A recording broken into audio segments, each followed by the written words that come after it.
stopped for a second. Oh, yeah, there it is. After you have attended our event, you can log into our website and complete the quiz, which will contain questions pertaining to our session today. If you score 70% or higher on the quiz, you will be awarded a certificate to show that you attended our session today. If you want to stay connected with the upcoming events or just want to tell your pre-med friends about the pre-med CC, you can find us on Facebook, YouTube, Instagram, and TikTok as @PremedCC.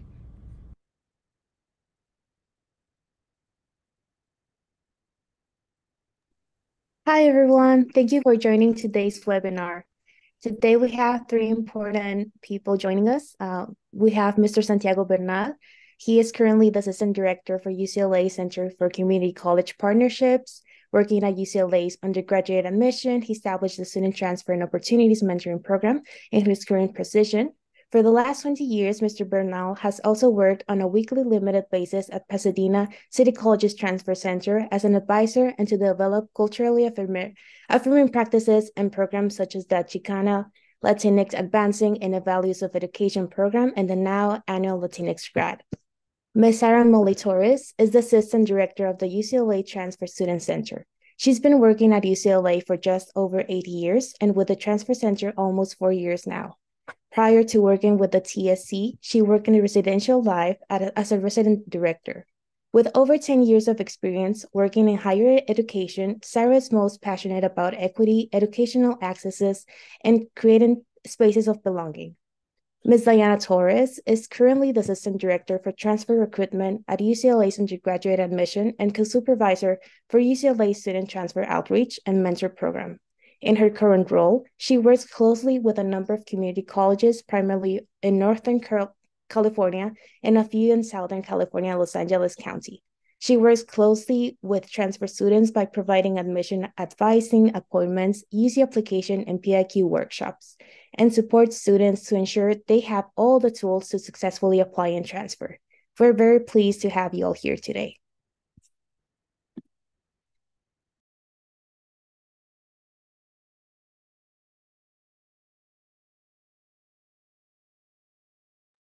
Thank you for that introduction. So good afternoon, everyone. Happy Friday. I hope you're all doing well. Thank you for joining this webinar and, of course, for inviting us to be part of it. So I'll go ahead and start and kick off this event by providing you all with a transfer admission presentation.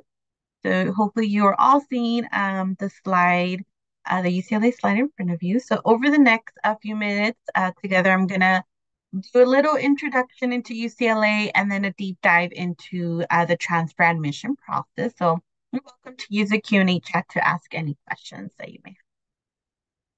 Now, before we dive any deeper into what we have planned today, we do always want to honor the land that UCLA currently occupies. So as a land-grant institution, UCLA acknowledges the Grabellino Tongva peoples as the traditional land caretakers of the Tuvangar region. And this includes all of Los Angeles Basin through Southern Channel Islands. All right, so I would like to start off by talking about the amazing individuals that have walked the halls of UCLA and have gone on to change the world. So you may not know this, but actually a great deal of our most successful alumni came to campus as transfer students. To start off, we have the man, the legend, number 42, Jackie Robinson. He came to us by way of Pasadena College. He was a sport athlete at UCLA who broke the color barrier in Major League Baseball by becoming the first African American to play in the big leagues when he joined the Brooklyn Dodgers. We also have Carmen Argote, who is an LA-based artist that received both her BA and MFA from UCLA, so she's a double Bruin. You can find some of her work in exhibition in museums, including the Hammer Museum as well as LACMA.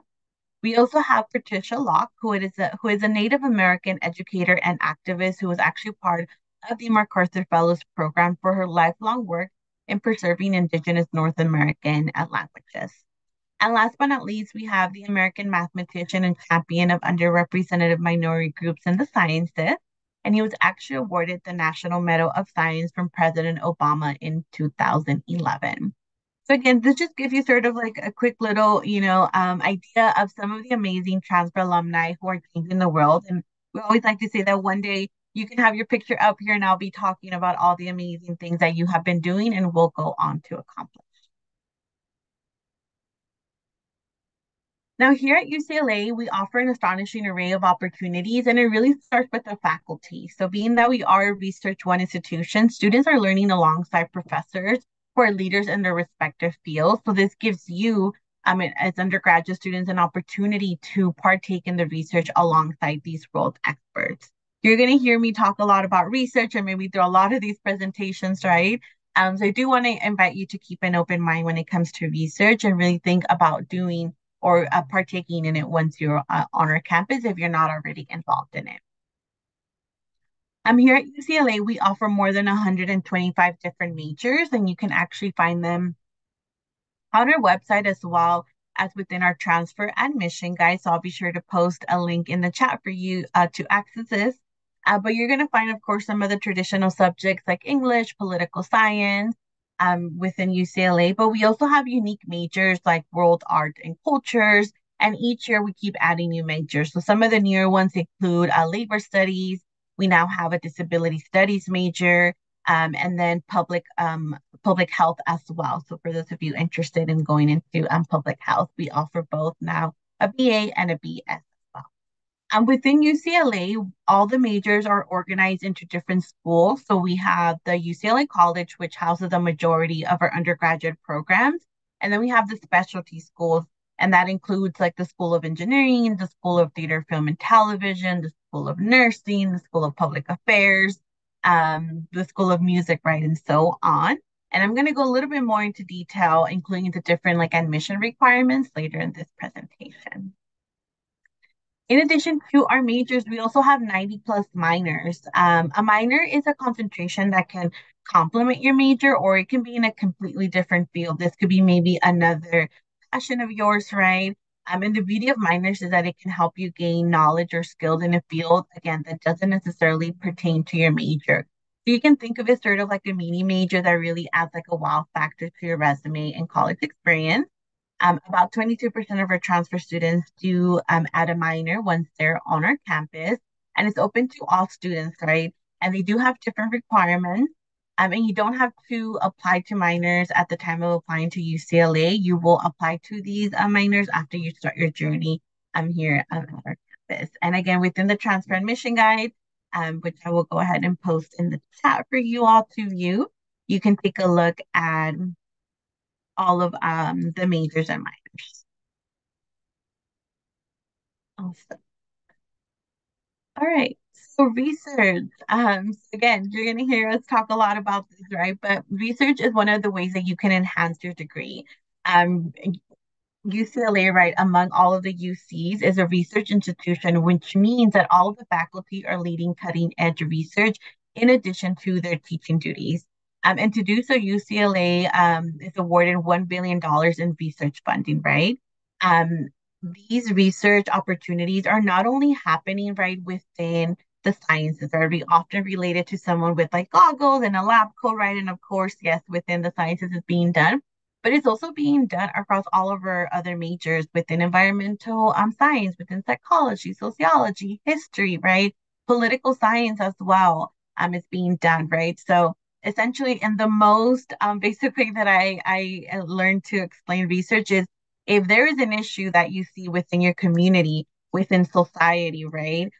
Maybe there is something that you're really passionate about, right? A social issue, or maybe a scientific debate. That is your opportunity, right? To dive into that, right? And sort of like teach people through the lens of research, right? And propose maybe a solution, right, to that issue.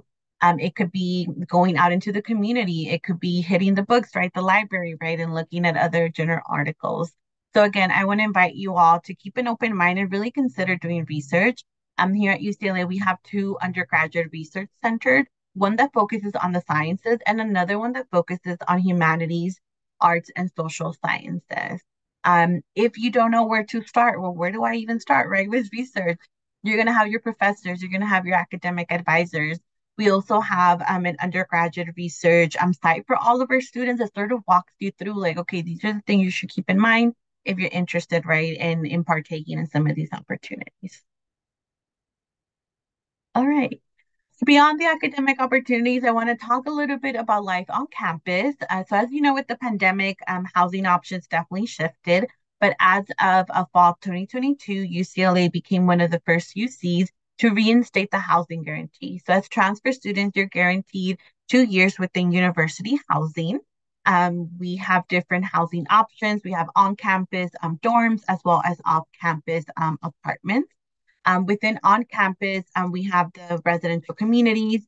We have living and learning communities, one of them being the transfer experience, where you get to live with other transfer students, right? Connect with others and build your community, right? Start meeting your network of friends. In addition to that, we have different housing options. We do all offer family housing for students with dependents or partners, and of course, accommodations for anyone who needs any accessibility needs and medical requirements as well. We have the Center for Accessible Education, and they do have housing as well as academic accommodation in addition to many other support systems. So if you want to live on campus, I do recommend it because you really get to not only get to know where all the buildings are at, right? Easy access, right, to all of the resources, but get to know Westwood, right, which is where UCLA is located. And then you can always go on and live off campus like you're a second year as well. All right. So now that I gave you a little introduction into sort of like UCLA and the academics, right? I'm now going to transition into the transfer admission process, right? So this is where I'm going to deep dive into what are the requirements, what do you need, and then also how do we take a look at applications, right? What are the factors that we consider? Now, to start off, I do want to say that any of this information applies to you no matter where you are on your transfer journey. For some, it may look like 2 years. For others, it could be 5 or 10 years, right? We like to say that there isn't a typical transfer student, and we welcome students of all backgrounds, whether you're a returning student, a student with family responsibilities, an international student, or a recent high school graduate, right? There's no rule per se that says that you have to transfer within a specific time. I always say it's better for you to be successful in your coursework, right? For you to feel confident and ready, right, to transition into our campus. All right, so what do you need? You'll need these admission requirements. You'll need to meet the following to be eligible for admission to UCLA. And it starts off with having 60 semester or 90 quarter transferable units, as well as the 7-course pattern, which includes 2 transferable English, 1 math, and then 4 courses within 2 different subject areas. Now, all of these requirements, like the units and the 7-course pattern, they do have to be completed by the end of spring term before you transfer. We do always recommend that you take your first English and math as soon as possible, like within your first or second semester, but definitely by the end of fall term before you transfer. And this is just to ensure that you have all of your classes, right? As you know, sometimes there could be scheduling conflicts, maybe classes, right, are not offered that specific term that you were thinking of taking it. So to prevent you from risking being ineligible, try to get these requirements done earlier on. And these are actually minimum requirements across all the UCs. Now, in addition to the minimum requirements, each UC campus will have what are known as selection factors or additional requirements that really improve your overall application. Some of those selection factors include the major preparation, because again, keep in mind that as a transfer student, you're coming in with the major already decided, right? Of course, strong academics. We do strongly recommend having a minimum of a 3.2 GPA. However, that is going to vary per major, and I'll talk a little bit more about that in a future slide. Now, in terms of major preparation, like I said, you are admitted by major, right? So there is going to be required and recommended coursework, preparatory courses, right, that you need to complete by the end of spring before you transfer.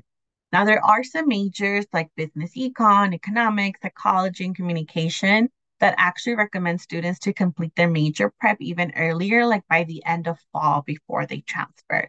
So really, the transfer admission guide is one of the best resources that you can use.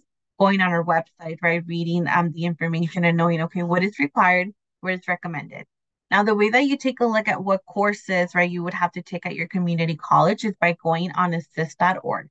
So how many of you have been on that purple website? I hope a lot of you are raising your hand. I'm seeing the hands raising. Good. Good. You should always be going on assist.org. I know the new website isn't up yet. I am eagerly waiting for that new modernization website as well, right? But that is where you go on and take a look at the agreements. You take a look at the bolded important major information, right? And look at what is required and then what's recommended. Focus on the required, and if you have the bandwidth, right? If you're able to take some of the recommended, definitely go for it, right? That only better prepares you for the major and less courses that you would have to fulfill, right, once you transfer. And last thing that I'll say is that undeclared is not an option for transfer students, so you have to complete the major prep and apply to a specific major. All right. And next, what I want to talk about is the UCLA Holistic Review. So now that we sort of have an understanding, right, of what UCLA offers, I want to walk through how you can best strengthen your application, right? So we're going to be looking at a variety of factors when considering your application. We want to see who you are as a student, right? But also want to see who you are outside, right, of the classroom. So I'm going to walk us through these sort of like three themes, right, or main factors that we look at when we are reviewing your application. And it's your academic accomplishments, your personal achievements, and the personal insight. All right. So the academic accomplishments, we just went through these, right? It's those 60 semester or 90 quarter of UC transferable units, right? For the most part, a lot of the coursework that you take at community college will more than likely be UC transferable, but there may be some courses that are not. Again, assist.org is where you go and take a look at that long list of courses that are transferable. The completion of the 7-course pattern, again, trying to get that English, that math done earlier, and not leaving it until the very end. The major preparation courses, and then, of course, your GPA. Now, the second part, right, once we take a look at all of your academics, we ensure that you're eligible, that you have the major preparation, great. We move on to your personal achievements. This is going to look different for everyone, right? Leadership and achievements come in a variety of ways. For some students, it could be that they're the care provider, right? For their parents, for their younger siblings, or it could be that they have a family of their own and they are the main provider, right? Initiative, again, that's going to look different for everyone. It could be being involved in your church. It could be that you are very good at organizing, right? Community events. It could be that at your workplace, you took the initiative to start a new program or system, right? So your accomplishments, your leadership, your initiative can be specific to your workplace. Now, in terms of like employment and personal responsibilities, don't worry if you don't have like 5 clubs or 3 internships. If you do, amazing, huge kudos to you, right? That is definitely a lot that you're also doing. But if you don't, right, then write about your involvement if you work, if you have other personal responsibilities, right? Like I shared before going into sort of like the transfer admission requirements, we welcome students from all walks of life, right? We know that you all come from different backgrounds, right, and have different stories. So it's important that you let us know, right, that through the UC application. When it comes to special talents, right, or even skills, move away from the conventional definition of what we think of a talent or skill, right? Talents could be that you're very good at tutoring, right? Maybe you tutor your siblings at home. Maybe you are a translator, right, for your parents. I know I did that growing up, right, since I was a very young age. It could be that maybe you have helped organize rallies, right, or community events as well, right? Those are skills and talents, right, that you can have and can talk about as your personal achievements. Another thing to consider is commuting. For some students, maybe their bus ride is 1 to 2 or maybe 3 hours, right, per day. And this is why you weren't able to join any like after school programs, right, or sports or be involved in student organizations. Let us know, right? That is information that we need to know. Special program participation, like this one right here, right? The one that we that's hosting us, CCP, right? There's other programs like Puente, Umoja.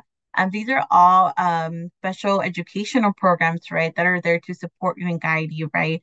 And provide you with that support that you need to transfer. So it's important that you're not only listing it, but also talking about how these programs have influenced you in your personal insight question. Now, in terms of like any work experience, whether it's internships or maybe you help your parents, right, with their business, right, whether paid or unpaid, you can list these work experiences within the UC application. So again, these areas are going to look different for everyone, right? So definitely don't be shy to include them and talk about them within the different sections of the UC app. And then last but not least, the personal insight questions. So I know this is another part of the app where sometimes students may sort of like, be nervous or they don't know what to include or what to write. Know that you can never go wrong with the PIQs. We value the live experiences of all of our transfer applicants, right? And the personal insight questions is the chance to share your story, right? This is where you can explain any challenges you've overcome, talk about any experiences that you listed in the other sections, right? Expand on any skills, right, that you bring to the table. Through these responses, it really helps us as admission officers to understand who you are, how you think, and what you contribute to our university, right? And the most important thing to highlight across these responses is not only, how your experiences, achievements, and hardships affected you in community college, right? And not just your past. So again, you can never go wrong with these responses. There's 4 that you will be submitting, right? One is required as a transfer student. They're short, 350 words. So you got to make every word count, right? Context details, right, is going to be key in these responses and really focusing on what the question is asking. Is it a 2-part question? Is it a 3-part question, right? We really want to sort of like meet you through the writing, right? Because we're going to see your grades, your academics, right? So through the writing is sort of like this other side of you, right? Because the UC application, it doesn't accept any letters of recommendation, right? Or anything like that. So it's really through the personal insight questions that we get to meet you. So definitely look out. There's a lot of like opportunities or workshops, right? That UCLA partners with like the transfer centers, right, at the community colleges to host workshops around these. And of course, you can always reach out to your admission rep for any further like support when it comes to these. So 3 factors, right, make up our holistic review. All right, I have a couple of more slides to share with you. So as I shared, right, there's going to be different admission requirements for some of our specialty schools. So these are like different colleges within UCLA, and they have more of like our vocationally focused majors, such as like engineering, performing and fine arts, and nursing. These schools will have different admission requirements. Some of them may have a supplemental application or even different academic requirements, right? So as you can see, the GPA, the minimum GPA varies for some of these schools. Some of them will also ask for a supplemental app. So what that means is that in addition to your UC application, there's going to be a second application that's going to ask for additional information. It could be auditions, portfolios, maybe additional essays, even letters of recommendation, right, as part of the supplemental app. So it's important that you are keeping in mind which program are you applying to, what's the minimum GPA, is it going to require me a supplemental app? So you can see that here within this slide. So I'll leave it up for a few minutes if some of you want to take a picture or take note of this. All right. The other thing that I want to talk about is GETSI, the Intersegmental General Education Transfer Curriculum. It's a mouthful, so we refer to it as the GETSI. And essentially, this is a GE pattern, right? It's different courses that meets all of the general education requirements. If you get your GETSI, then it means that you have met all the GEs and you won't have to take them right after transferring. There are 2 specialty schools within UCLA, which is Theater, Film, and Television, and the School of Nursing that do require it. Aside from those 2, there's others that encourage it, and then for engineering, it's not recommended. So it is important that you're taking note of this, working with your counselors, right? Because they're the ones that are going to walk you through which courses meet the different areas, and they'll be the ones that are going to give you your certificate. So definitely connect with your counselor if you want to learn more about how to receive your identity. All right. And to end, I want to finish with a few resources for you all. One, starting with the UC application timeline. So for those of you that are applying for fall 2024, I'm sure you're all busy right now, right? Filling out the application, making sure everything's in there. Every year, the application opens on August 1st, and the filing period is October 1st through November 30th. So you have 2 whole months to submit the application. No priority whether you submit it the 1st versus the 29th or 30th of November. Just make sure it's in during that time. After you submit the UC application beginning December 15, you're also going to go back into that same site and update us with your fall grades through the process known as the Transfer Academic Update. You have to submit at least one by January 31st. You let us know what grades you received for fall term. And if you have any changes to your winter or spring schedule, you can let us know through that academic update, because we know sometimes there could be changes, right, in course offerings, etc., or you decided to take a different class. And we'll then get busy. We get really busy during the winter and start reading applications, and you'll hear back as far as like a transfer admission decision sometime in late April. And then just quickly, it's one UC application, right? And you decide which UCs, which of the 9 UCs you're going to be applying to and sending that application. Keep in mind that UCLA is only open for fall term, right?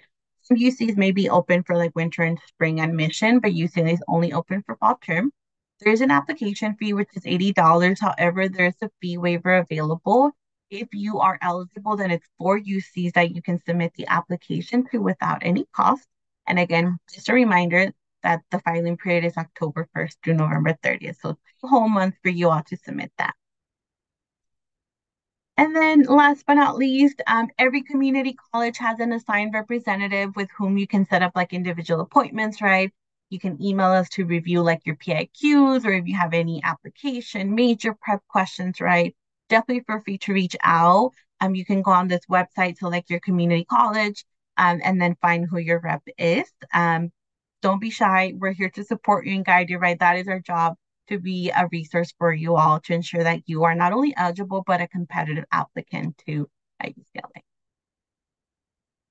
All right. And with that, I want to say thank you. I know I went through a lot of information, so I'll be sure to go on the Q&A and take a look at those questions and answer them. But know that if you're not able to reach your admission rep, our office does have admission advising hours Monday to Thursday from 1 to 4 p.m. You can call this number. You'll get connected with an admissions representative, and they'll be able to answer some of your questions as well, if you can get in touch with your rep. So definitely reach out. Again, don't be shy. We're here to support you and guide you along the way. Thank you, everyone. So I'll go ahead and pass it on. I believe it's to Santi. You're a psychic. Yes. Hello, everyone. My name is Santiago Bernal. I'm the Assistant Director for the Center for Community College Partnerships. Happy to be here with you all today, and I'm going to be sharing a little information about what we do at the center. Hopefully, also I think I have enough time to show a quick video, and I know that some of our peer advisors, some of our student staff is going to be also available afterwards in the second webinar. But let me start by sharing my screen first. And then if I can just get a thumbs up that it's visible. Yeah, oh, awesome, great. All right, so again, my name is Santiago Bernal. Everybody calls me Santi. I'm good with that. There was a period of time when I was trying to force people to just use my full name, but didn't work, and now I just embrace the Santi name, and just, like Madonna, just one name. All right, so and there might be maybe some of our scholars in the audience. So if you are out there, just let us know you're out there, and great to see you. One of the largest programs that we offer is our scholars program. Last year's cohort was almost two students short of 800 students. We accept students from any of the 115 community colleges in the state. I know you might say 116 community colleges. True, there's 116, but the 116 is all online community colleges that focuses more on non-baccalaureate granting type of program. So that's why I say 115. Yeah, definitely. we want to make sure that we provide access. That's one of our main goals at the center, ensuring that students who are interested in transferring to a four-year institution have not only the information, but that they feel genuinely that they can have the opportunities to apply to any institution that they want, right? The community colleges, I believe, is one of the greatest American inventions ever.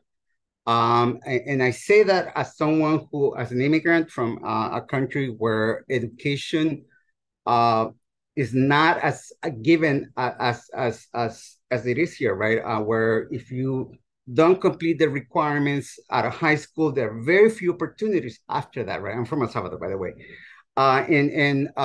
You know, to know that there's this institution that you can enter at any point, right? And that anyone can enter, and that anyone can complete a degree and go on to places like UCLA, like Berkeley, anywhere, right? That's just amazing. It's just an amazing institution, and that's why I have dedicated my career to this, because I just love working with community college students. This is our staff. We have at this moment 16 people who are working full time, including I'm going to mention a few people here. Jada, who is one of our STEM coordinators, along with Brianna Rivera and Jessica Hall. So we have actually 3 STEM coordinators who are working to ensure not only that we, of course, provide the information, the pathways, strategies, all of that to students, but that we also focus on STEM, because we do know that in the STEM areas, oftentimes we have even a larger drop of students who don't continue, who don't complete the degree, right? So we definitely want to make sure we do that. Again, as I mentioned, yes, the community college is a great invention, and the UC does give students priority as transfer applicants, right? But with this, I see some polls coming up. I'm not sure if that's all right. Okay, here we go. So yeah, so we want to make sure that if students who enter a community college actually do transfer. Unfortunately, what happens, statistically speaking, that less than 30% of the students that after 6 years being at a community college actually transfer, right? So one of the reasons why we exist is to ensure that that's not the case, that we are changing the statistics, that we are ensuring that if students want to enter, that do enter the community college with the idea of transferring, that they are able to do it, and they're able to do it in a timely manner as well, right? So that's what all of these folks right here that you see in the screen, that's what we do. We work with transfer students one-on-one, not only one-on-one, but we also work with them in creating all kinds of different programs and opportunities. I know there was a question in the chat about research programs.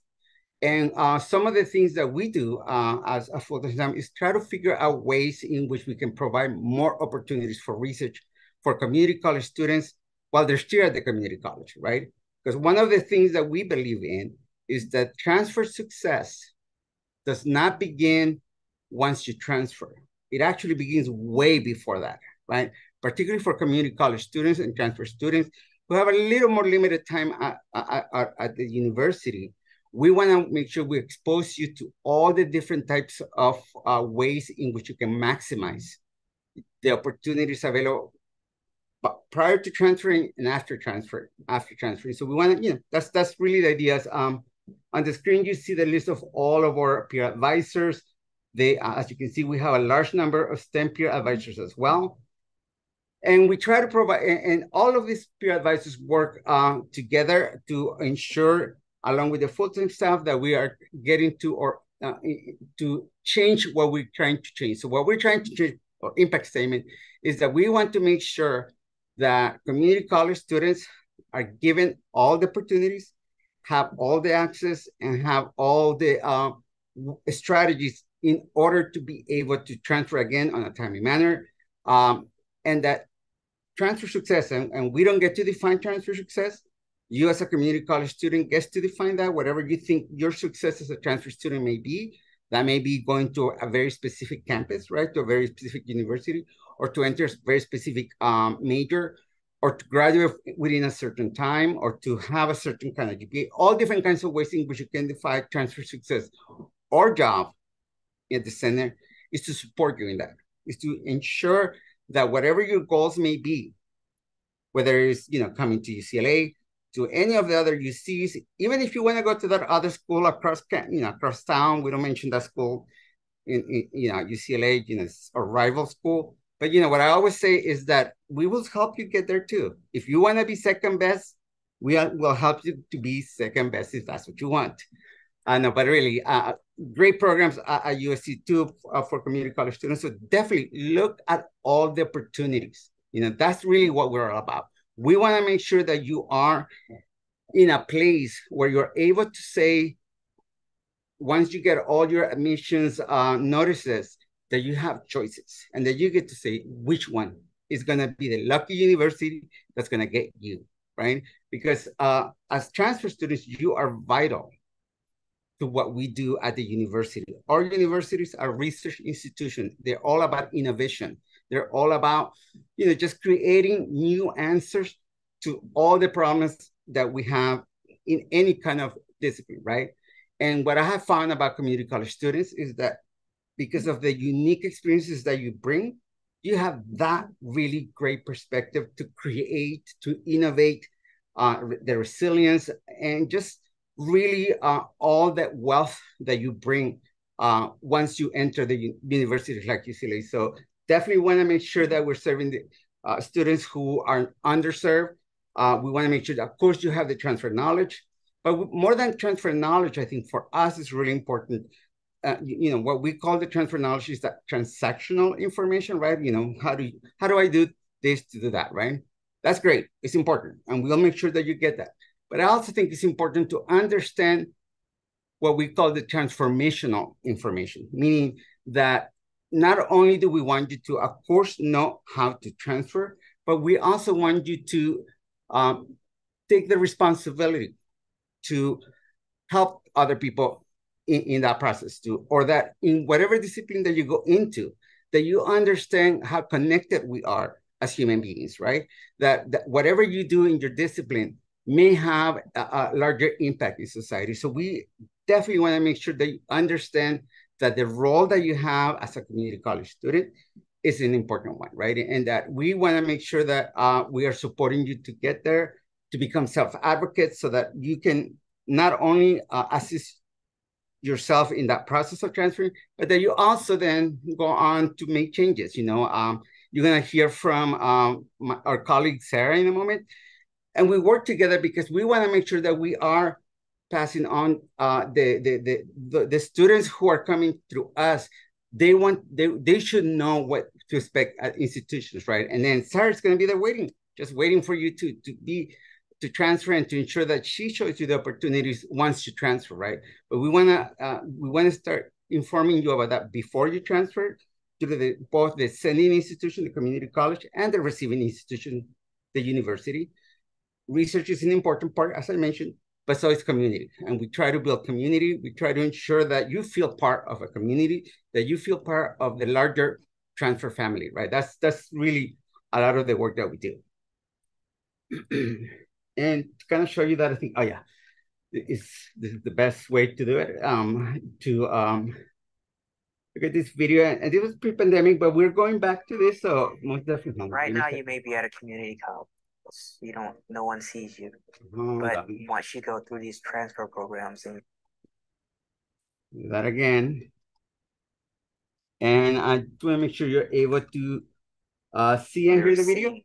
Then your invisibility becomes visible. Everyone knows who you are. You're right there with the top tier guys.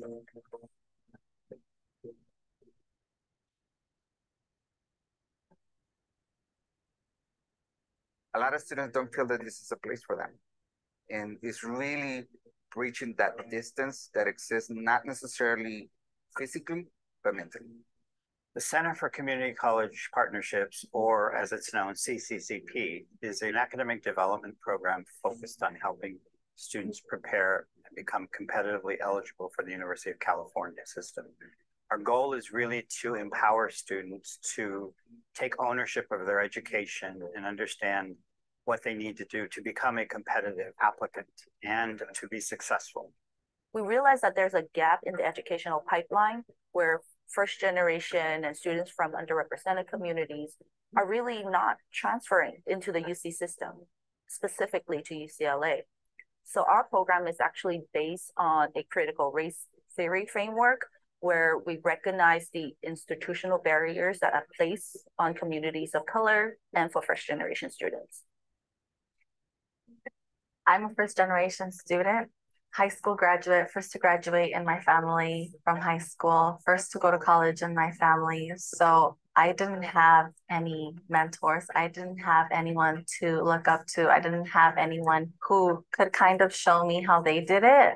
So being a scholar, I was provided with that. I was provided with mentors. I was provided with a community that essentially was there to guide me every step of the way, the application process, the transfer process, making sure that I was doing the best that I could academically back at community college. So the different programs provide the same resources and the same information for all students. They're just tailored a little differently to accommodate the student and provide them with a unique experience based on who they are and their identity. First and foremost, it was free. So, I mean, if you apply, the worst they could say is no. But you're living on campus for free, you're eating for free, and you're getting to sit in front of these professors for free. We've just gotten to learn a lot about, one, the transfer student process, the college life, how to be a good student, how to go about if you're have some trouble in the areas, how to go about seeking help in those areas. And just in general, like as being a person of color in the United States and in the educational system, like what you have been through, what you will go through, what to anticipate, and how the things that you've been through, how they can help you move forward through the educational process and through life in general, which has been really enlightening and really helpful. They gave us workshops on how to become not only a better person, but a better student. And so I was able to incorporate those tools and use them to propel me to transfer. You're going to meet people, you're going to meet actual admissions directors. You're going to be able to talk to them about the admissions process, like the people who actually read your essays and actually look at your transcripts. To me, that's more valuable. Counselors at school are great and we absolutely need them, but to be able to also talk to the person that's going to read your application and possibly even build a relationship with them, that maybe even read your personal statement in the future, that is extremely important. That's got to be the biggest reason why I think this program for the admissions process. There's a lot of questions that are always unanswered, and here, since they are the school, you can get all the answers anywhere.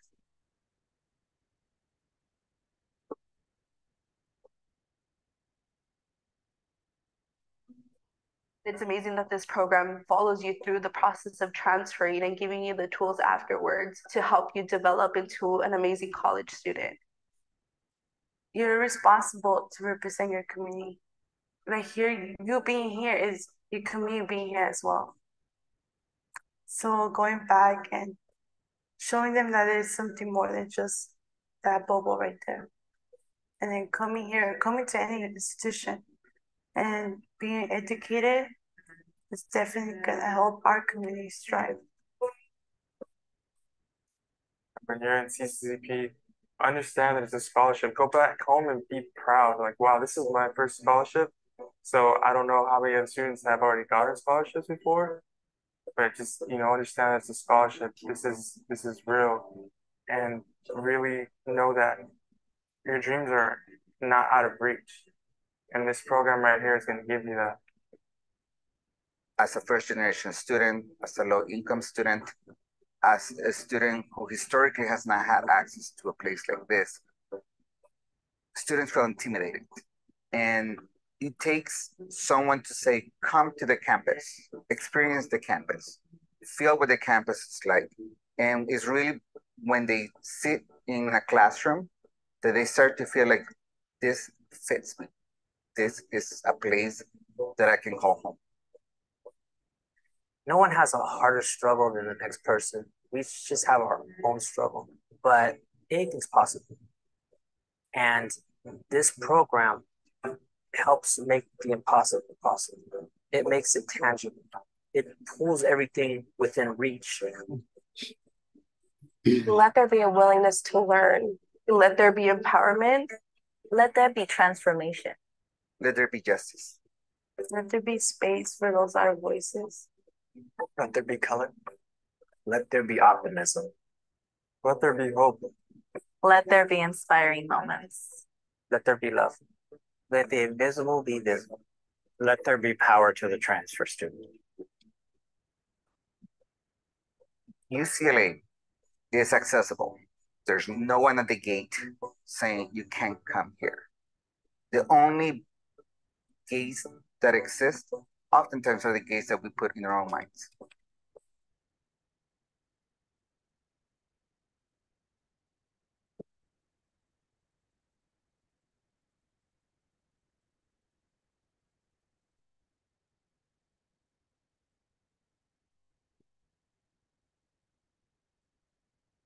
I always say that I always want to edit that last line because it says, you know, the gaze that we put in our minds, but actually I think it's the gaze that someone else puts in our minds, you know, that someone else tells us, oh, we're not good enough, or that we're, you know, that going to a community college is not a good route, right? And what we know, and you know, what all the folks who are here from UCLA know, is that the community college students that we get at UCLA, all the students who transfer, all the students who move on to a next four-year institution, they're just amazing. They're doing all kinds of balancing, not only school, but a lot of times, you know, full-time jobs sometimes, and extracurricular activities. I mean, just the folks that I get to meet, just for that reason alone, you know, just the folks that I get to meet through this work is a reward in itself. So, but most definitely what we are trying to ensure that we do is to motivate students to not only look at one certain school. You can look at that certain school that you want to, but open your mind. You know, anything is possible. As you heard these folks in the video, you know, making the possible impossible is sometimes just opening our minds to saying, this is for me too. This could be for me too. If you know, so you know, definitely we want to ensure that you understand a tutor program. We're not going to tell you you must come to UCLA. I mean, if you want to come to UCLA, that's great. You know, I mean, I'm a little biased. You know, I do think that UCLA is the center of the universe, right? But what we want is not for you to go to a place that we tell you that you should go to. We want for you to find a place that's not only going to have what you need in order to get to where you need to get to, but also is going to support you in that process. Also, is going to be interested in you, not only as a number, not only as a student, but as a human being, right? We want to make sure that when you get to the campus, to your next campus, that campus is going to never ask you to leave any of your identities outside of the door, but that in fact, it's going to say, let us celebrate all of who you are. That's really what we want to make sure that we're doing in this process, right? We also want to let you know about, of course, like I mentioned, the transfer knowledge, but also the other information that oftentimes is, you know, you're not presented with, meaning that invisible structures that exist around education, right? That sometimes we're not able to see, but they're there, right? That oftentimes are the barriers that prevent students from transferring, right?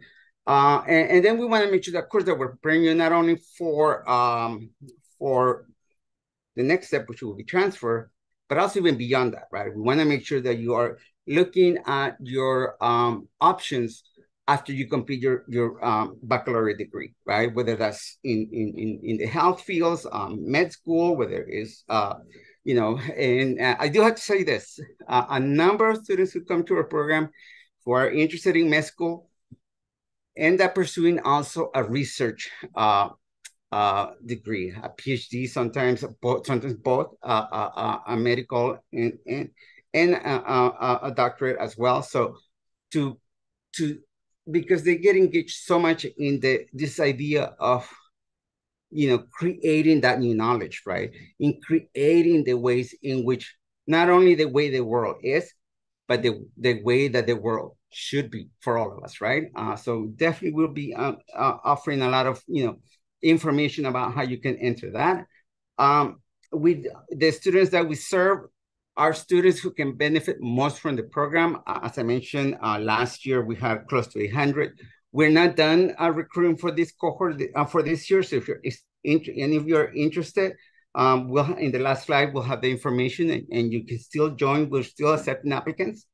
But really, what we are interested in, and the information here about all these different communities.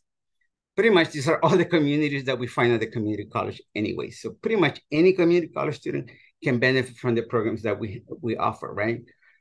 And then we, beyond, of course, that information, we also have an academy every quarter. We're in the quarter system at UCLA. So in the fall, we usually will focus for those who are about to transfer. We focus on, of course, the application process. You heard from Diana, how the information that's required, and it requires a certain type of way in which you're presenting yourself in the application, right? Too. I mean, people hire coaches to help with the application, right? And we offer that for free. We actually had last month, well, 2 months ago now, because we're in November. In September, we actually had what we call our UC application and PIQ bootcamp, which was a 6-hour activity where we went, very much in detail in all of the different areas, particularly those that sometimes students make mistakes, and also in the areas in which you can still create an impression for whoever's reading your application, right? So we want to make sure that you're not going to be opting yourself out because you filled it out in a certain way that didn't present the best of you, right? That's what we want to make sure that we do. So that's part of what we do in the fall. We also, for those students who are not ready to transfer, we talk about, all the options in careers, because sometimes I know as a first generation student myself, I didn't know what was out there. I came into UCLA as an engineer just because I thought, that's the way I will never ever.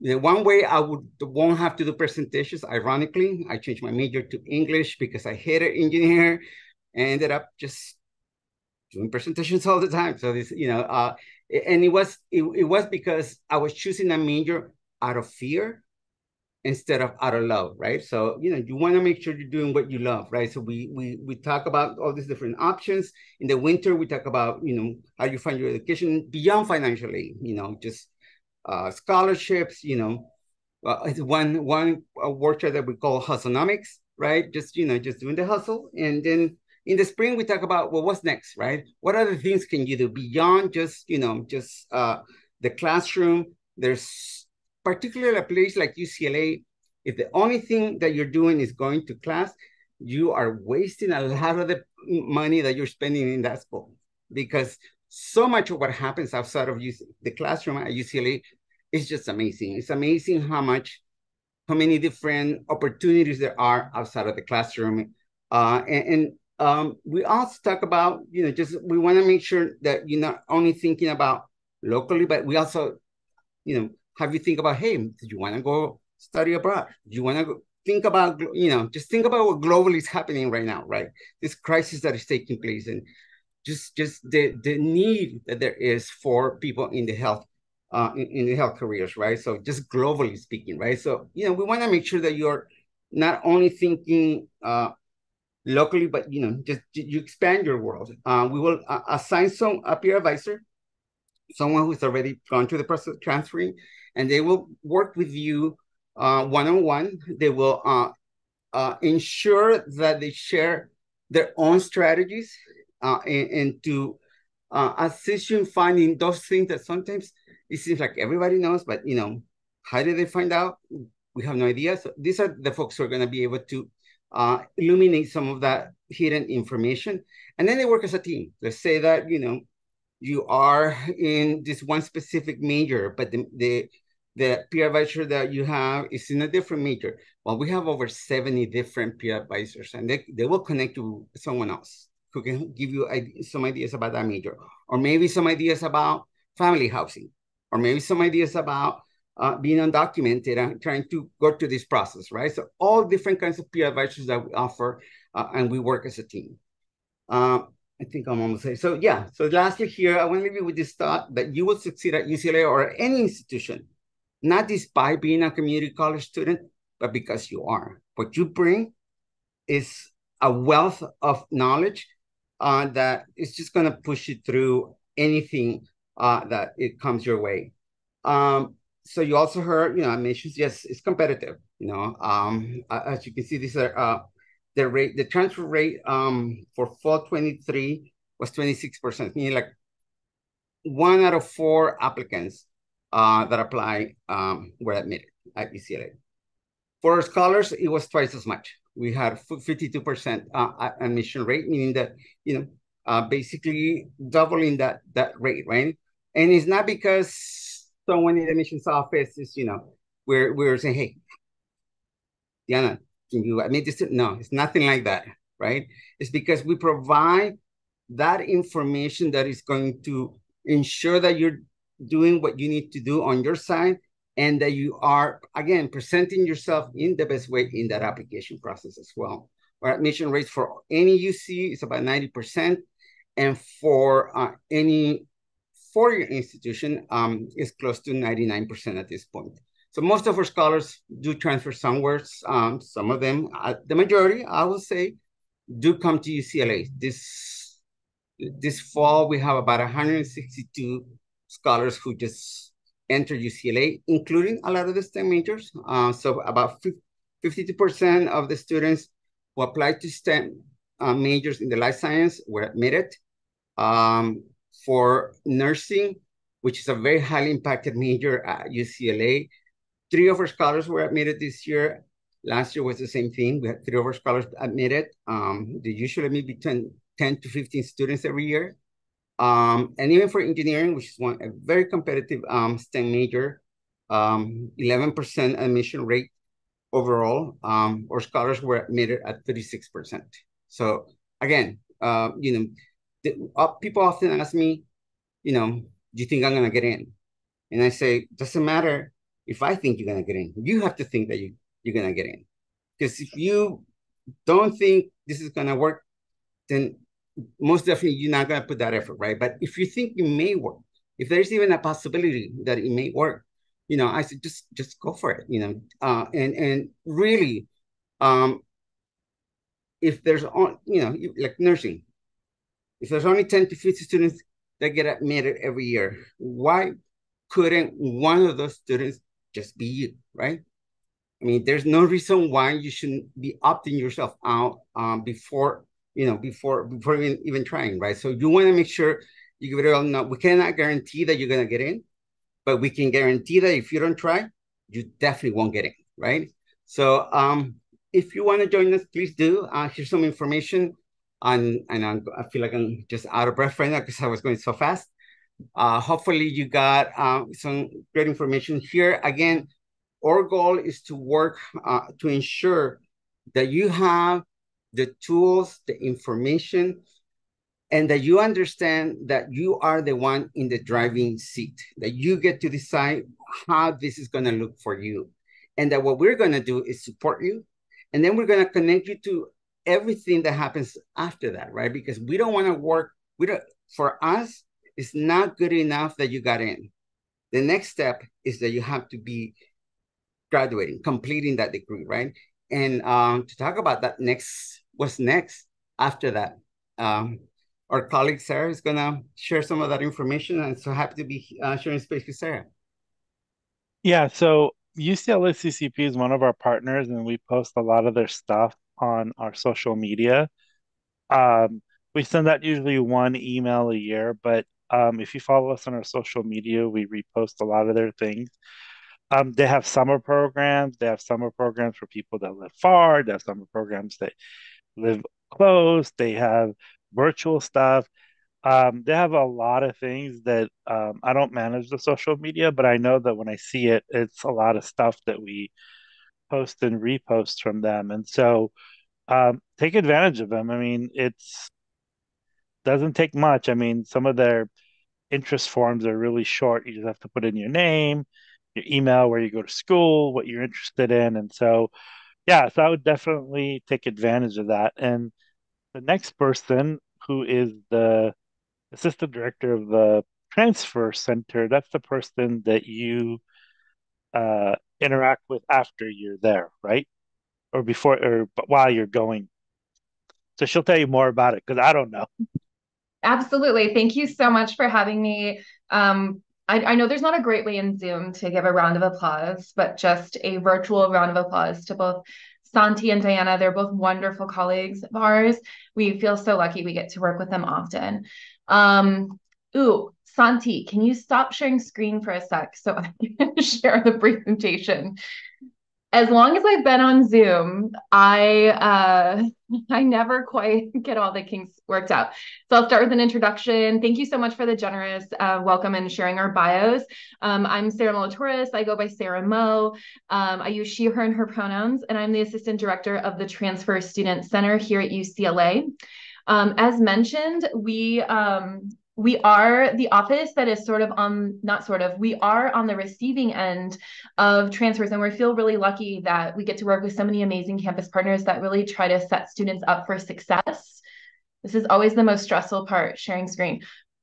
Okay. So I'm going to talk to you a little bit about who we are and what we do. We are often confused for being admissions or another prospective student office. So, which is very flattering, by the way, because we know the amazing work that they do.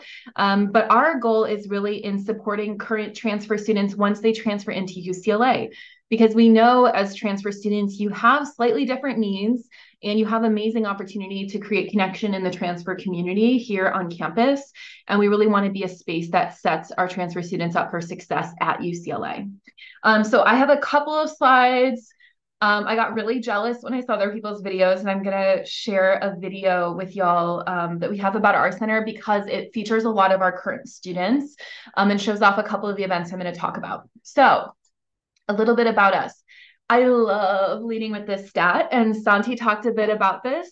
I am so proud of these metrics about UCLA transfer students, and I hope that when you see them, you feel like this could be me, because we know this is who our students are. So UCLA has a lot of transfer students, and that is my favorite thing about working at UCLA. It is absolutely the thing that has kept me working at UCLA.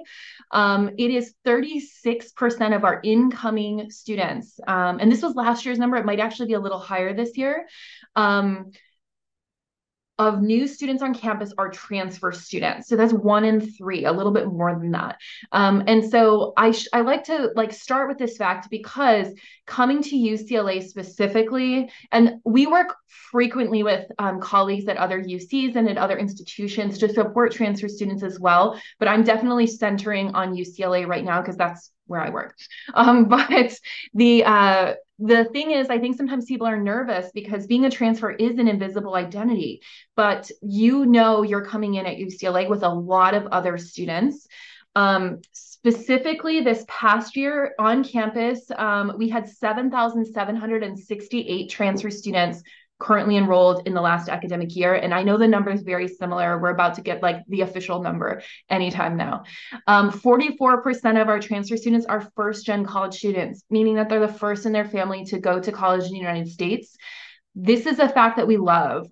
We love that our students are the first in their family, and they're really representing that pathway from community college to a 4-year institution, and the accessibility of being a transfer.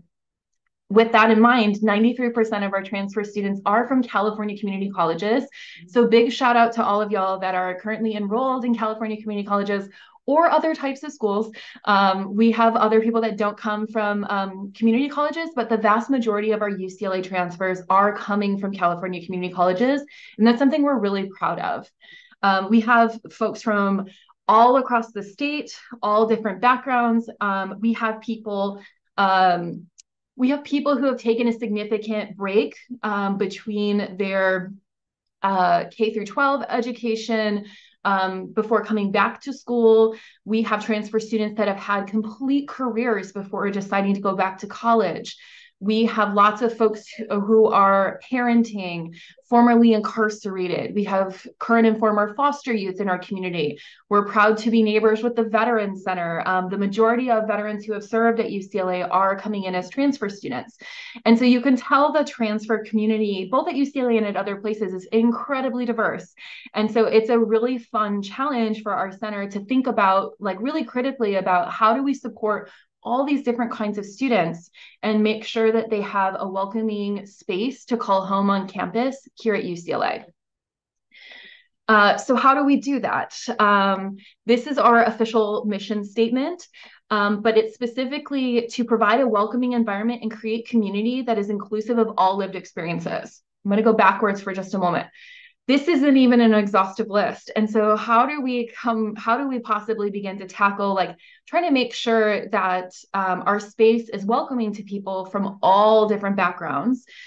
We really think very intentionally about the events and programs that we offer.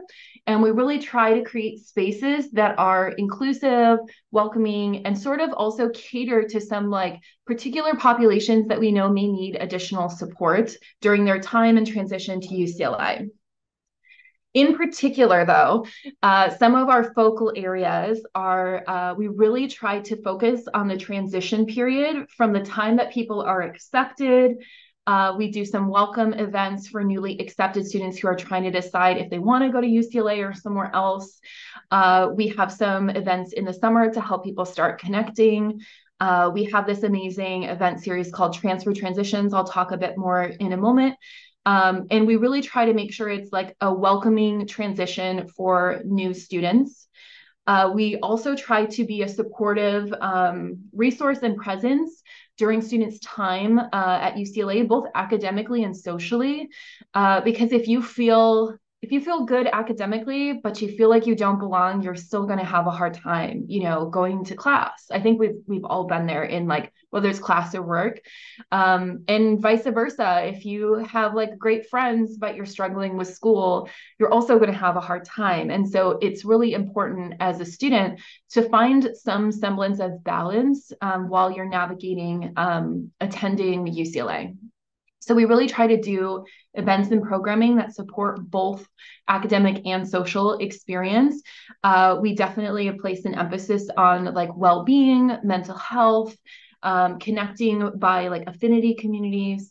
And then the final thing that we focus on is celebrating folks as they graduate and connect them to our alumni network. So we're very, very lucky at UCLA to have an incredible transfer alumni network that we work with frequently, because I think sometimes students say, as they're coming in, I only have 2 years at UCLA.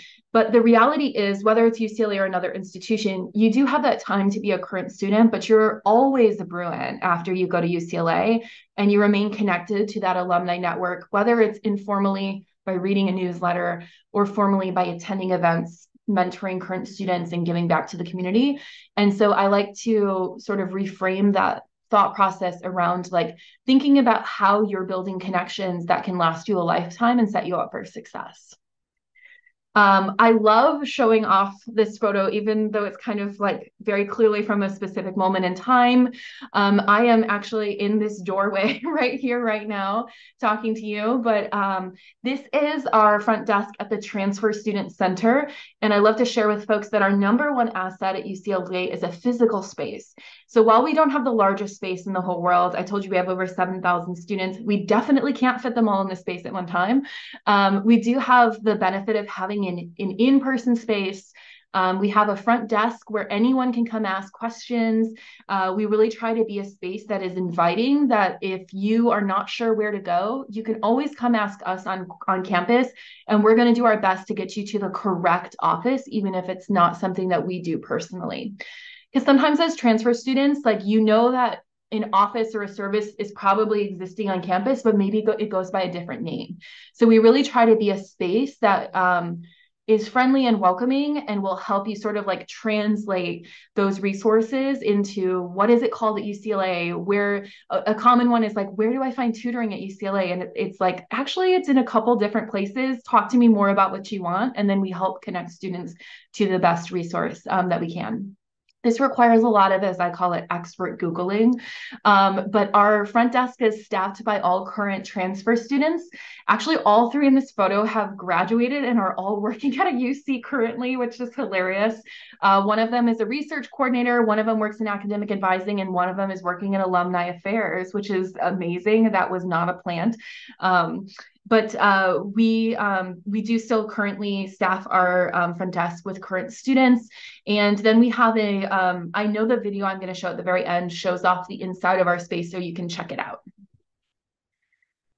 As I mentioned, we have a few signature events, and I think you'll see that these sort of cater to those experiences I mentioned of like transition and welcome, helping students create connection and stay in that connection while they're a current student, and then transitioning out and making connections after their time as a current student. So a couple of these things, Transfer Transitions is a program that we offer. This is something that I'm actually really happy about in a weird way, because I'm sure like many of you, I was really bummed about being online for so long and in like Zoom land during the pandemic, although obviously, or maybe not obviously, I wanted to be safe and make sure people stayed safe. And we were really critically thinking about what can we learn from being online so much? And are there programs or events that we do that are actually better suited to Zoom? And I think like this webinar, for example, is a great example of like, it's very hard to get everyone in one place at one time. So some of these kinds of conversations do really well in a virtual space. So I really appreciate you all having us here today and for attending and listening in. One of those events for us is Transfer Transitions, because pre-pandemic, they used to ask folks to come to campus for a day or two. So it really like was focusing on folks who were local to LA or had the means to get to LA, take a day off work and come in person. No shade at all to that. That's like a great program. People had a great experience, but we have moved to having part of our Transfer Transitions event to being on Zoom so that we can really, wherever people are, we don't have to cap attendance. We can have faculty and staff be wherever they are at that time and really help students connect to resources. Transfer Transitions, I always describe it as like, it's like bonus content to help you start fall quarter with confidence. And so transfer students, as they come in, go to orientation, this is sort of like a step further than orientation. So some of the sessions we've offered have included how to talk to faculty and TAs in office hours. We've had folks talk about how to get into research. We've had people talk about how to get into student organizations or clubs, how to be in leadership positions, how to get into very like prestigious scholarship and research programs. And then we always end the week in person with an in-person social because it's toward the end of the move-in period. Another one is we have a transfer welcome. We called it Transfer Palooza 2 years ago. It's music festival theme, and the name has really stuck to the point that it was on a t-shirt this year before we even decided if we wanted to keep the name, and we like the name too, so we're keeping it. So this is the flyer from this year's Transfer Palooza, which you can guess was disco themed. I was showing the other panelists, I still have this really great sticker on my mug that says community college is so groovy from this event. So it's a big formal welcome. We had about 1,200 transfers attend to this event in person this year. We had ice cream, we had live music, and we had a bunch of campus partners that like you may not have met during the admission process to talk about how they can support you during your time at UCLA. Another one is we have an annual celebration of our current transfer student community that's in the beginning of winter quarter called Transfer Pride Week. Last year, as you may be able to tell, was a very cozy theme. And so we had different events, at least one event every single day. Some were gigantic, some were small. One of them that was new last year that's sticking around, I'm very excited about, is a transfer specific career fair. So we had a career fair where employers were coming specifically to recruit UCLA transfer students. And we had some like career workshops. We also had a formal dance last year, which was a lot of fun. And so we try to really like listen to what students, everyone kept asking for a dance last year. So we're like, I guess there's going to be a dance. I didn't see that coming personally, but I loved it. I had such a good time. And so this is an event that very much changes the year to year. We're actually already planning it for this next January. And then Transfer Alumni Networking Nights is something that we do annually in collaboration with our alumni network. We bring back a whole bunch of different transfer alumni who are currently in their careers to talk about what they're up to, how they got into their careers, what their first steps after graduating were. And then I know people who have like made like personal career connections off that event that have helped them get a job in the future. So a really cool, valuable event. And I have to say something I love about the transfer community, both current students and alumni, is transfers are so enthusiastic and welcoming and eager to give back to the community. When we do a call out to asking alumni to help read scholarship applications or come to Alumni Networking Night, we always get far more responses than we can even have at any particular event. And that's like a really wonderful thing about the UCLA transfer community. Finally, we have an annual transfer graduation celebration because we know that the path of transferring from one institution to another and then graduating is particularly unique. It's not like a walk across the stage graduation because each year we have over 3,000 transfers graduating and we would be reading names for a very long time. So it's more of a party. A fun fact, I really underestimated how much people love Costco cakes last year and I did not buy enough. This year there will be more, but it's like we have a couple of like speakers come out and congratulate you. We've had some of the vice chancellors, we have the president of the alumni network, and we've had some student alumni speakers in the past. So it's just a really nice like celebration. We had a fancy photo booth, fancy like finger foods, and it's really just like a slideshow playing of current folks graduating, and it's really just like a big like toast to you for graduating and celebrating with the transfer community. 2 programs. So if you do find yourself coming to UCLA, these are 2 programs that we highly recommend for new transfers. I will say I know specifically at other UCs, there are similar kinds of programs in the transfer community and at other schools. We have a really fantastic mentorship program in the UCLA Transfer Center where we match incoming transfers with returning transfer students by major. We've asked our students in the past, how do you want to be matched? And it was overwhelmingly by major. So we work over the summer to match up folks together. And then you have this person you can go to throughout the year to check in with, ask questions to. If you're like, hey, I'm taking bio 106, I'm terrible with class numbers. Which professor should I take it with? Do you have any recommendations? You can ask those kinds of questions. You can ask about getting involved, internship opportunities, research, all of that. And it's free. You just have to sign up. It's a very short application, and then we match you up at the start of fall. Another one is we always have transfers. Like I said, transfers are so kind and generous and always wanting to give back, especially to the transfer community. This photo is actually all volunteers except for me in the middle. But we have a volunteer program because we always have transfers coming into our center saying, I want to get more involved with the transfer center. And we have an amazing student staff, but we can only hire so many people, like basically per budget restrictions. And so we want to create opportunities.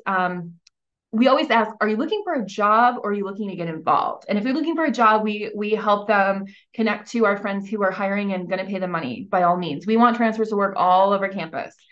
Triple CP is one of our favorite places to tell people they should work. Our volunteer program is for people who are looking to invest their time, get to know other transfers, and looking for a way to get involved. I'm really excited because we're really focusing on more about giving back to UCLA and giving back to our local community. Their next volunteer project is they're going to be making blankets for a program called Project Linus, who provides blankets for young folks who have experienced some kind of like traumatic event, as a comforting tool. And so I'm just really excited about the volunteer program.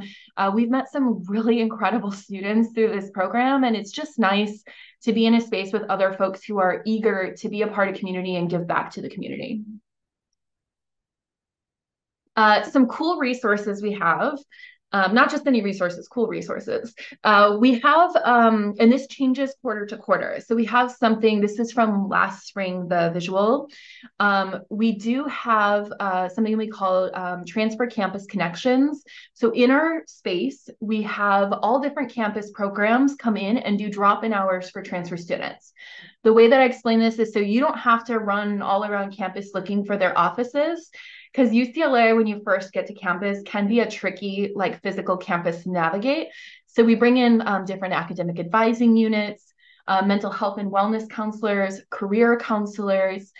We also this quarter have writing coaches that are coming in, and they do drop-in hours at the center on a regular basis. And so we always post those up so students know when they can come in and ask questions of those different offices. And that's really just a testament to how many folks on campus really care about the success and well-being of our transfer students, that they want to give dedicated time to our transfers. A second thing is we do have an annual scholarship process where we're now up to 10. Every year we award 10 students $2,000 towards their bill, basically, at UCLA, to support their education. And our application focuses around what does the transfer experience mean to you, and how are you giving back to your community? And we're really looking for any way, like, it doesn't have to be anything specific, but we've had some really incredible things that students are doing to give back to their community. And we read these in collaboration with our alumni network and campus partners. So it's just a really cool thing being able to award 10 students funding. We're really proud to be able to do that. This might sound like a shameless plug, it kind of is, but I will say one of the things that we know is, I mentioned that we have a great in-person space, but we know lots of transfers are commuters, balancing parenting, balancing another job or off-campus responsibilities. So we actually invest quite a bit of resources into our social media. I will say our most invested platform is Instagram, because that's the one we see the most people on. We are also on TikTok. Our TikTok is more funny, just as an FYI. It's a little bit sillier, as TikTok tends to be. And we do also have a very large Facebook group. I will say we've noticed people are using Facebook less and less, so we are posting less and less on Facebook, but it is an amazing repository of, like, historical questions and answers from transfer students and alumni. If you are curious about what life is like as a UCLA transfer student, I would highly recommend following us or checking us out, because we try to share, like, event recaps, we share scholarship opportunities, announcements, and I think it's just a really good way to get a sense of what it's like at UCLA. Additionally, I would say even beyond us, there are a lot of other spaces like majors or other institutions, transfer centers, et cetera, who have, like, really good social media presence. And I think it's a really great way to get kind of a sneak peek into what people are up to. But for us, it's one of the main ways we communicate opportunities, announcements, jobs, scholarships to our students, primarily in story. And then in our feed, we try to share, like, stories of current students, opportunities, events we're hosting, things like that.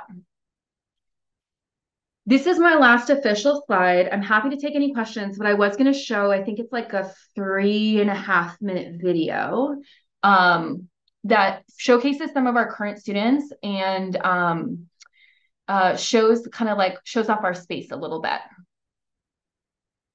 Let's hope I don't get an ad when I hit play.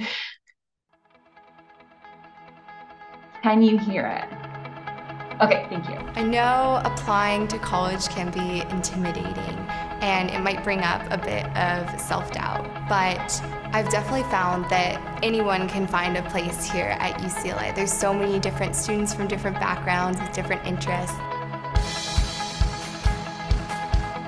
Transferring to a new school, whether it's transition from semester to quarter system, can be intimidating and can also be nerve-wracking. And knowing that the transfer community here is pretty strong, our similar experiences align with each other, so it's like a sense of comfort and a sense of belonging.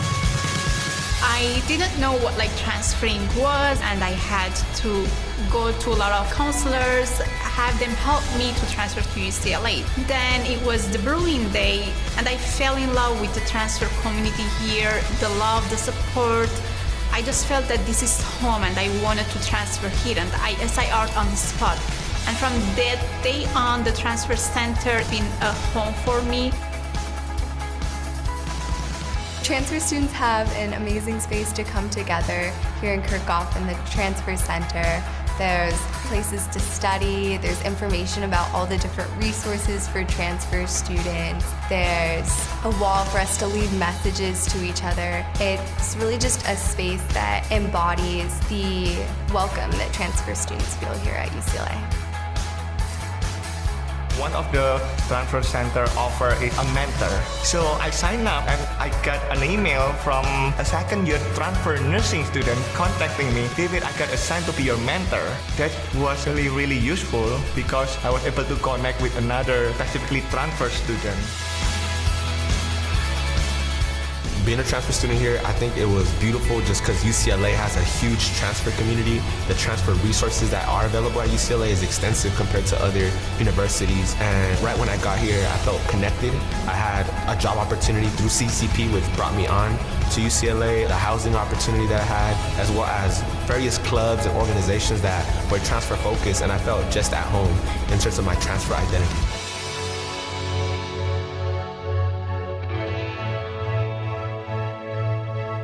Today is Transfer Mingle, and this opportunity provides the transfer students the ability to meet other transfer students, and we're able to bond over the experience of the transition to going from community college to university, and also be exposed to different opportunities that are here at UCLA. I chose UCLA because just the interdisciplinary programs that the school has to offer in forms of clubs, programs, minors, double majors. So we thought that it's a very well-rounded school and definitely what I was looking for as far as career options and beyond. If you decided to go to UCLA, I would say do your research, come here, do campus tour, and reach out to anyone in UCLA. So it doesn't mean that, oh, I'm not a UCLA student, then I do not know how to do. You can reach out to Transfer Center, you can reach out to organization CCP, AAP, a lot of resources. The best advice I can give is to take chances and put yourself out there. Get involved as much as possible, and even if there's that little voice in your head saying, you can't do this, you're not that impressive, shut that voice up. Definitely take chances and just go for opportunities.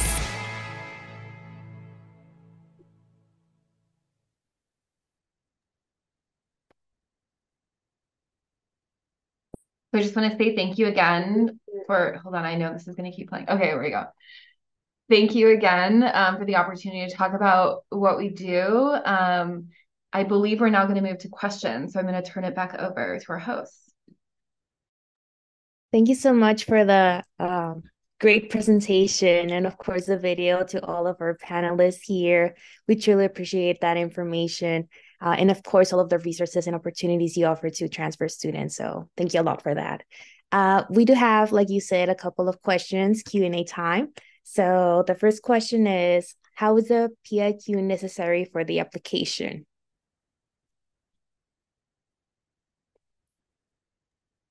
Good question. So the personal insight questions are very important, right? Of course, your academics as well as transfer students. Like I said, you're coming in with the major already selected, right? So of course, your academics are going to be at the forefront, right? That preparation for the major. But like I said, UCLA does value the lived experiences of all of our students, and the personal insight question, that is where you can share yours, right?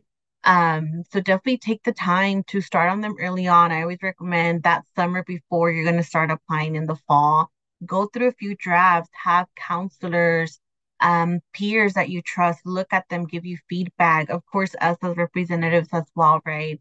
Because you want to make sure that you are not only, providing context right within these responses, but really answering the question fully, right? Often I get asked the question, I'm like, well, what do you want to hear in the responses? Or like, which question do you prefer, the best to read? And it's really not about like my preferences, but more about like, what do you want to let us know that's important to you? What's your story? Focus on your story, on any challenges, experiences that you want to expand on that are significant, right? And you want us to know about that you're experiencing throughout your transfer time, but also your educational history, right? Because that's powerful in itself, right? So don't focus on like what you think we want to hear, but you let us know like the amazing person, right, that you are. And despite, some of you despite the challenges, you are still succeeding, right? And thriving within community college and ready to take on this new challenge. So PIQs are very important, right?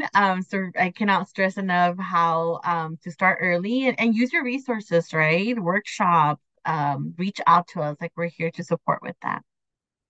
And if I may add just that, don't count any of the questions out just because you think that maybe you're not this or that. Maybe you think, oh, the leadership, no, that's not me. Or creative, no, that's not me. There's so many different ways in which leadership can be expressed. There's so many ways, and creativity is any way that you find a solution to any problem, any way that you are going to answer the response, right? Is creating. You're creating something, right? So, I always say to our scholars that look at all the questions. At the very least, brainstorm each of the questions at the very least, because you might surprise yourself and that you end up with a question that you didn't think was going to be the one that you were going to choose. And I think keep in mind that I don't know, Diana, I'm not sure how many applications a day the evaluators read, but a lot, right? It's a lot. And sometimes when we get those, well, I say we because I used to work in a long time ago, I used to work in the admission office. But those questions, when we get those answers that just come out of nowhere, that feel like, oh, this is a fresh take on something, that maybe it was not that quote unquote leadership that traditionally we think of, right? That becomes so much more interesting. It kind of puts you even, it sets you apart from all the other ones that, that are more traditional. Not to say that the traditional ones are not good either. They can be. But, if you do have that one where, just, you take a fresh perspective, and again, I know that as community college students, sometimes you're doing more than just one thing, right? You're balancing so many different things and the wealth of experiences that you bring. And I will even say this to any of the scholars, any of the students out there who may be non-traditional students, who maybe have been longer in your journey from community college to the university. Some of the best responses I have heard are exactly from the non-traditional students. And often they say, oh, but I don't have the, yeah.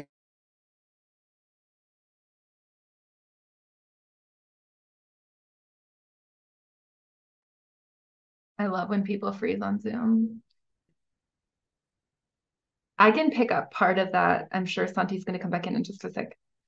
But one of mine, thinking it's a slightly different perspective, but one of my favorite applications for our scholarships, it was about like, how do you give back, which is very similar to a kind of topic you'd write about in a PIQ, was a student sharing, this is really sad, by the way, I'm just starting with that, but that they lost a parent that was their primary, they lived with them, it was their primary caretaker, and they described like really beautifully, like the experience of, oh, we lost Santi for real. I'm sorry, Santi. But they described the experience of navigating that loss and then how they how they advocated for themselves, how they incorporated that into their transfer journey, how that like took a part of their like work history. And it demonstrated so much like leadership, self-advocacy, like ability to connect with others and be in community through a really difficult time in their life. And I was like, absolute yes, like this is an incredible essay, but it's not like I founded a nonprofit that 100 million people are in and all of these things. Santi, I'm using an example from mine. Don't you worry. You froze for a minute. It was a lot of fun to watch for your freezing for a sec. But I don't think that people would think about talking about helping a sibling or navigating a grief process as a part of an insight question. But some of those can be some of the most telling kinds of experiences. And you don't have to have an experience like that. But I think sometimes people think, oh, they don't want to hear about that. But you have to think about what has it been in your life that's been that has helped shape you and helped inspire you to go on this path to transfer. And I think that's where you're going to find your best insights for answers.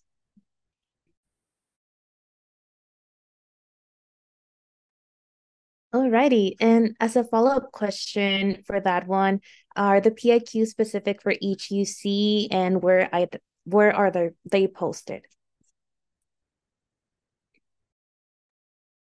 So I can take on that one. So it's one UC application, right? So all the information is self-reported, and the PIQs that you choose to respond to the prompts, right, will be viewed by all the UCs that you will be applying to, right? So you can't necessarily choose and pick which question you want to send to like a specific UC, right? Because again, it's one application.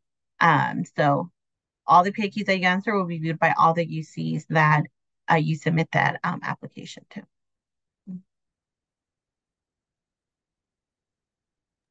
And they can find the PIQs where exactly located. Oh, sorry. I knew there was a follow-up to that one. So the personal insight questions, they're of course within like the UC application. However, there's also a transfer PIQ guide, which I'm going to go ahead and post in the chat as well. So you can read through the required question as well as like the remaining 7 options that you have, and you'll choose 3 from there. It also breaks apart each of the questions, sort of like what should you be asking yourself if you're thinking of answering this question. And I want to second something where he said, don't dismiss any of the questions, or really read through all of them, because sometimes you'll be surprised of what you can, share in some of these questions. So we'll be sure to post it in the chat. But if you go on the University of California website, you can find them there as well. I'm sure if you do like a quick Google search, they'll come up. Got it. Thank you so much for that. I believe my peer Nishita has a couple of questions she would like to ask as well. All right. To start us off, what is the secret formula to get admitted to UCLA as a transfer student?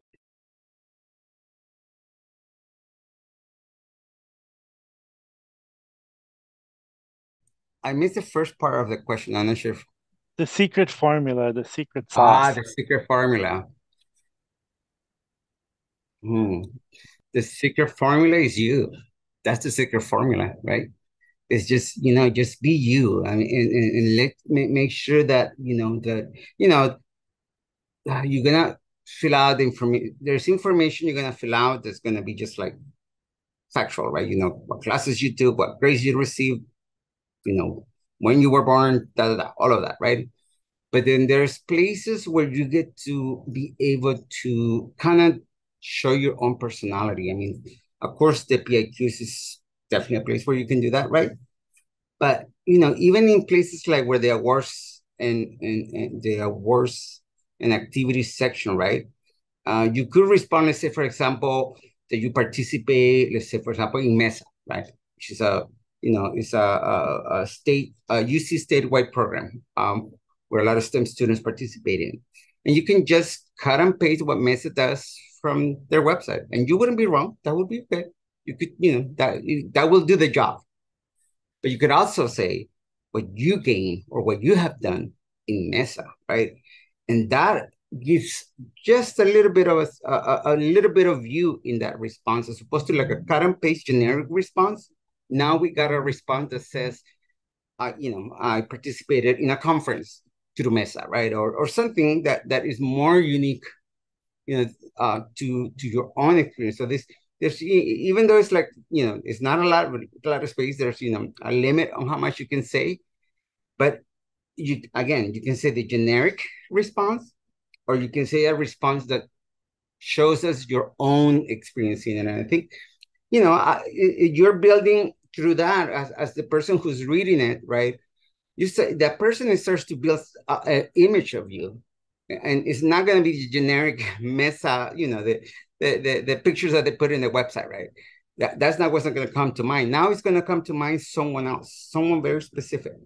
And I say, any opportunity that you have in the application in which you can shine and where you can, just be you.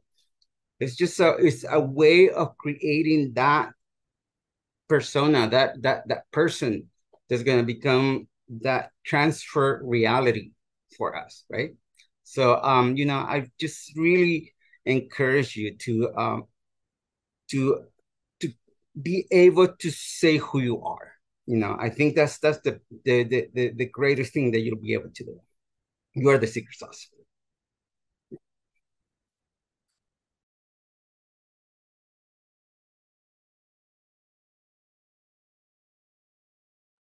All right. Our next question we have in the chat is, the attendee is letting you know that they're a data science major, and they wanted to ask if there's a limit on the number of units that can be transferred from a community college to UC. Good question. So in terms of the units, right, if it's all California Community College coursework, right, it's considered all lower division, right? So you would never be, for example, in like senior standing, right? You are capped at 70 semester units, 105 quarter units. That could be applied towards your degree right here at UCLA. However, you receive course credit for everything that you have taken, right? The only way that a student would be, for example, in like senior standing is if they took like 4-year coursework, right? And it was upper division. That's when it can get like a little bit tricky. And for those situations, we do always recommend connect with your admissions rep. Let's meet on a one-on-one, review those courses and see like, are you really in senior standing? Because what I've seen for the most part, you're not going to be. But like I said, you are capped in the number of units that could be applied to your degree. But again, you get course credit for all the coursework that you've taken. So hopefully that makes sense, because I know it can get a little bit confusing with the units. Yeah, no, that was, that question I was, oh my goodness, how do I explain it in a way that it kind of makes sense? I know it can be confusing. So I know exactly what you're saying when you said that.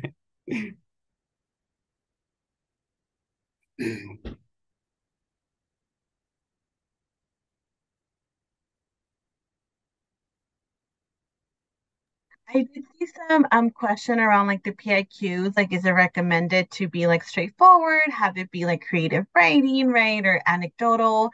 When it comes to like the personal insight questions, right, first of all, you can never go wrong, right? These are just opportunities for us to get to know you to the writing, right? So it could never hurt you overall in the application, right? The questions, right, they are prompts. They're not English essays, right? So often there's a question, well, what format do I have to use? Like, a certain, format in writing these responses. I like to think of them as interview questions, right? So sort of like being direct, concise, but providing context and details, right? So in some sense, it could be anecdotal because you are sharing your story, right? But you don't also have to like lay, the background, like the color of the walls or, where were you, during that exact, moment, because that might distract the reader. And also you could use that space, right, to let us know about something else. And also just remember, bring it back to what is the question asking, right? Is it a 1-part question, a 2-part, 3 parts, right? When you're talking about, for example, the one about like your challenge, right? the most significant challenge, right, that you have faced. But then it also asks, well, what steps did you take to overcome that, and how did it affect your academic achievement, right? That's like three different questions in one, right? So that is what your answer, your prompt, right, should be answering. So I always say, bring it back to what the question is asking. And again, you can never go wrong with these. And Santi, I'm sure you can add more to that, because I know that that's definitely something that students struggle with, that balance of having to be sort of like both. Yeah, no, most definitely. I'll share a story when sometimes we have gone to community colleges to train some of their staff and faculty on like how to help students with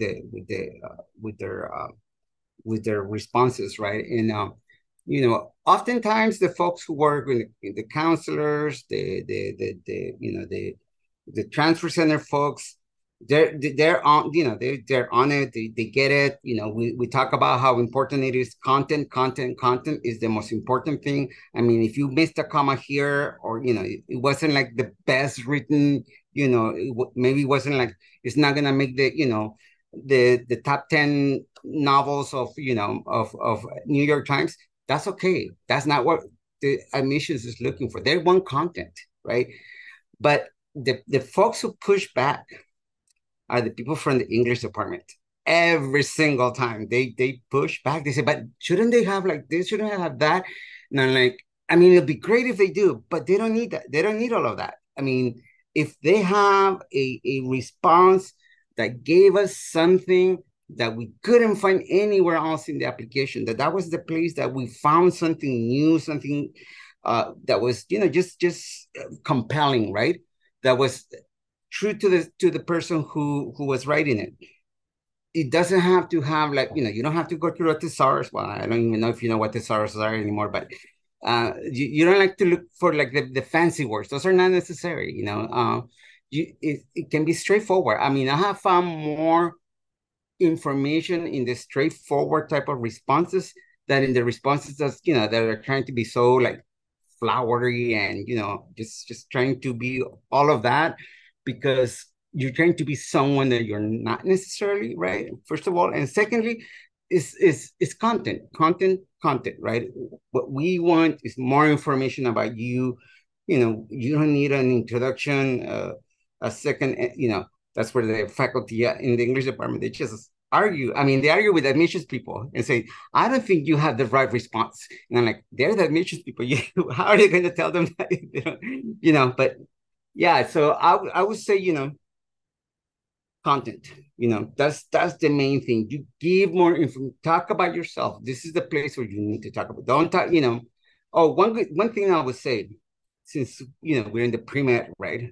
And a lot of folks want to do, when they want to be doctors, that, you want to be, a certain, whatever you say you're aspiring to be, that's great. We support you in it. But the question is not asking you about if you want to be a doctor, right? Like the first question about, the major, right? And I see a lot of times people start writing about wanting to be a doctor and, and all of that. Remember that the question is, it's one of the things that I know a lot of folks in the admissions office often feel like, did you read the question? Did you stick to the question, right?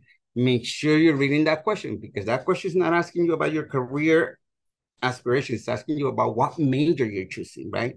Now, you can talk about wanting to be a doctor and you're choosing this major to go to that, to that career. But what you need to, again, respond to is the question you have in front of you. So one of the other things, and this is remember I told you I switched to English as my major. Or professors in the English department, the biggest pet peeve they had was when we had not read the question or understood the question well enough to respond to it. So make sure even before you get to respond to the question, make sure you read it and that you understand what it's asking you. I can quickly tag in, Diana, please tell me if I'm wrong. I've heard this from other people who read for admissions. I will say I do not read for admissions, but I've heard this and I learned this in grad school, so I hope it's not wrong. Santi's definitely right about answering the question. The second part is I heard that there's like people often pick like themes kind of based on what's going on either in the world or the sort of like cultural zeitgeist. So I've had friends who used to read for admission and say, oh, the latest Star Wars installment came out and every single essay is like Star Wars themed this year. And then one year it's like all Harry Potter. And then the next year it's like all about a particular like protest Barbie. or something. So yeah, there's like a specific, there's like different kind of like cultural themes. So I'm definitely not saying like don't write about that if you feel like that's the answer. But I do agree with what was said previously that like, and this goes, by the way, it goes beyond admissions applications, because I will say as someone who reads a lot of job applications, this is the same advice I give people, which is like, instead of saying what you think they want to hear, speak from who you really are, because a lot of people will say what they think the person reading wants to hear. And so when someone's being really authentic, that application pops out so much more. Yeah, I mean, there's even been studies. Sorry, quick, just the sports essay is one of the most, and they're great sports. I have read amazing sport essays, but it's definitely one that is often overused as a metaphor, to resilience. When instead you should talk about the resilience, the actual things that you went through, and that's even better, I think. But I do want to, again, just echo what Diana said about not a wrong response, right? And what that means is that no one is ever gonna say, "Oh my God, this essay is or this response is the worst I have ever heard in my life," and therefore you're not gonna be admitted. That does not happen.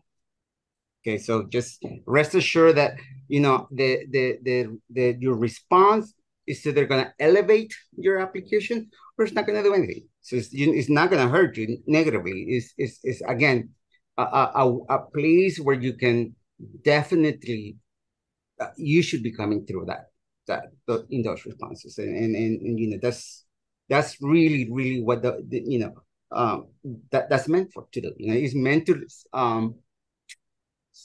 identify you, right, in a way that it elevates your application. Thank you so much for all the responses. So my next question is, if you are a dual enrollment high school student, do you apply as a transfer student? That is a good question. I love the dual enrollment questions. That is up to you. It's sort of like your decision if you want to apply as a freshman applicant, or if you want to continue, right, and possibly do more like a year at the community college to finish any of like the major prep courses, right, or any additional requirements to meet like the transfer eligibility, and then apply as a transfer. So it's really up to you. What I've seen most commonly across a lot of students who are doing dual enrollment is that they apply, right, as a freshman, their senior year in high school, sort of like get a sense of which UCs, right, they may be admitted to, what the financial aid packages may look like, right, and sort of based off of that, make a decision whether to continue as like a freshman or if they want to continue in community college. Because they're dual enrollment, they already have, right? You have courses completed, units, right? So it may require you less time, right, than the average transfer time at community college for you to wrap up those last requirements and be able to transfer within a year, right? Or maybe 2 years as well. And again, the processes are different as a freshman versus like a transfer, right? So you just have to ensure that you're meeting the requirements. But essentially, it's really up to you. Yeah. So we only have time for one more question, and that's going to go to Melanie. And then because we have another session at 5, and so if we didn't, we would have held Mr. Bernal and Miss Torres and Miss Muller for hostage till all the questions. But we do have to go because there's like students coming and there's other session. So I think a lot of the questions that are asked for students come to the 5 o'clock session, and it's on the website, and you could join at any time. And Melanie, the last question is for you. Yeah, so the last question is, how important are recommended courses for a specific major? For example, what will be shown on assist.org?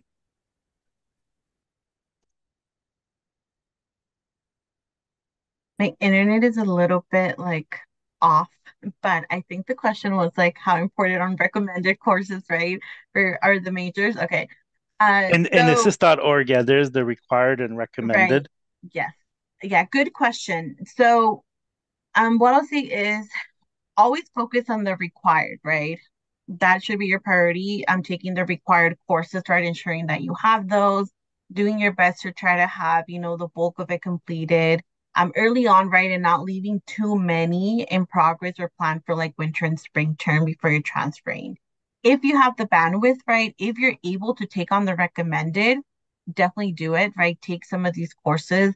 Not only is it one preparing you for the major, but it also means, right, that it's less courses that you may have to take, right, once you transfer over. When we're reading application, what we're going to look for is the required coursework, right, that we're listing within assist.org, within our transfer admission guide. And then that additional prep work, right, again, just more of like a benefit, right, an advantage for you to better prepare you for the major. Yeah, my only thing is that this is just a personal thing, so this is not like anytime you're reading something for an application, a job, when it says recommended is do it. It's this is the favorite one, and this is actually we asked this on our application for our leadership, is we put this optional question. Tell us anything you want. And I could tell you the people that leave it blank were less likely to be, and it's not that, but it's just that you've taken that extra step.